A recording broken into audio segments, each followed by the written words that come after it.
Sunday அப்படின்னாலே நம்ம வீட்டு நாய் கூட தெரிஞ்சு போயிடுது நான்வெஜ் இல்லாமல் சாப்பிட்றது கிடையாது. ஸோ அன்னைக்கு தான் பார்த்தீங்க அப்படின்னா அங்கே ஃபங்க்ஷன் இங்கே ஃபங்க்ஷன் சொல்லி நான்வெஜ் எடுத்து கொடுத்துட்டு ஓடிடுவார். ஆனாலும் எங்களுக்கு நான்வெஜ் வேணாப்பா எங்களை ஆள விடுங்க அப்படின்னு சொன்னாலும் கேட்கறது கிடையாது. ஸோ நான் எங்கள் அப்பா வந்து சின்ன வயசில் மீன் அலசும் போது நானும் பக்கத்துலேயே உட்காந்துட்டு தண்ணி வேணுமாப்பா உப்பு வேணுமாப்பா அப்படின்னு கேட்டுகிட்டே உட்காந்துருப்பேன். எங்கள் அப்பாவுக்கு ஃபுல்லாக ஹெல்ப் பண்ணுறது எல்லாமே நான் தான். அது மாதிரி தான் இப்போ ஆதுக்குட்டியும் உங்கள் அப்பா பக்கத்துலேயே நின்றுட்டு இருந்துச்சு. நம்ம வீட்டு நாய் பூனை கோழி அப்படின்னு சுற்றி வந்துடும் நான்வெஜ் அலசும் போது. ஸோ அப்படியே வந்து க்ளீன் பண்ணி கொடுத்துருவாங்க. மட்டன் சிக்கன் அப்படின்னா நானே க்ளீன் பண்ணிடுவேன். மீன் மட்டும் பார்த்திங்க அப்படின்னா அவர் தான் க்ளீன் பண்ணி கொடுப்பாரு. அப்போ தான் எனக்குமே கொஞ்சம் டென்ஷன் ஃப்ரீயாக இருக்கும். ஸோ மீனில் க்ளீனிங் ஒர்க் ஜாஸ்தியாக இருக்கும் அப்படின்றதுனால அவருமே வந்து நல்ல ஒரு இன்ட்ரெஸ்டிங்காக செய்வார் அந்த வேலையை. அலசிட்டு இருக்கும்போதே நம்ம போய்ட்டு நம்ம வேலையை பார்க்க ஆரம்பிச்சிடலாம்னு சொல்லிட்டு நான் போயிடுவேன். குழம்புக்கு வறுவலுக்கு தேவையான மசாலாலாம் ரெடி பண்ணிகிட்டு இருந்தோம் அப்படின்னா மீனுமே அலசி வந்துடும்.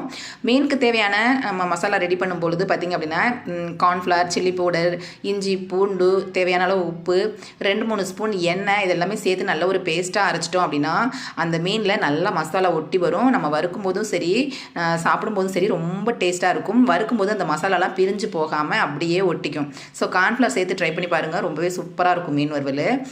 இது வந்து சைட் பை சைட் பார்த்திங்க அப்படின்னா நம்ம ஒரு சைடு குழம்புக்கும் ஒரு சைடு வறுவலுக்கும் நம்ம வந்து ரெடி பண்ணிகிட்டு இருந்தோம். குழம்புக்கு தேவையானது நல்ல வெங்காயம் தக்காளிலாம் நல்லா வந்து ஒரு கிரேவி பதத்துக்கு வதங்கி வந்ததுக்கு அப்புறமா நம்ம சேர்த்து வச்சுருக்க மசாலாலாம் நம்ம வந்து தனியாகவே குழம்புக்கு நான் அரைச்சி மசாலா சேர்த்து கூட்டி வச்சுருப்பேன். அதை அப்படியே எடுத்து சேர்த்துட்டோம் அப்படின்னா குழம்பு நல்லா சுண்டி வந்ததுக்கு அப்புறமா நம்ம மீனை போட்டு ஒரு 2 கொதி வந்தப்புறம் இறக்கிடலாம். சமையல் வேலையெல்லாம் முடிஞ்சுது. நிம்மதியாக படம் உட்கார முடியல. ஒரு வீட்டில் சமைக்கிறதும் அதை தூக்கிட்டு போய் இன்னொரு வீட்டில் சாப்பிட்றதும் பொழுது இப்படி தான் போயிட்டுருக்கு. ஸோ இங்கே வந்தாச்சு. இங்கே வந்து தான் சாப்பிட்டு பசங்க கூட சேர்ந்து அப்படியே சண்டேனா உட்காந்து அவருமே சாப்பிட்டுருவாரு. இந்த ஒரு நாள் தான் அப்படின்றதுனால அப்பா கூட உட்காந்து சாப்பிடணும் அப்படின்னு பசங்களுமே விரும்புவாங்க. மற்ற நாள் எல்லாமே அவர் வந்து வயலை பார்க்குறதுக்கு இங்கே வந்துடுவாங்க. அவங்க ஸ்கூல் போகணும் அப்படிங்கிறதுனால புது வீட்டிலே இருந்து இப்படியே போயிடுங்க. ஸோ ஞாயிற்றுக்கிழமை காலையில் நேரமாகவே வந்து இட்லிக்கு மாவு அரைச்சிருவேன்.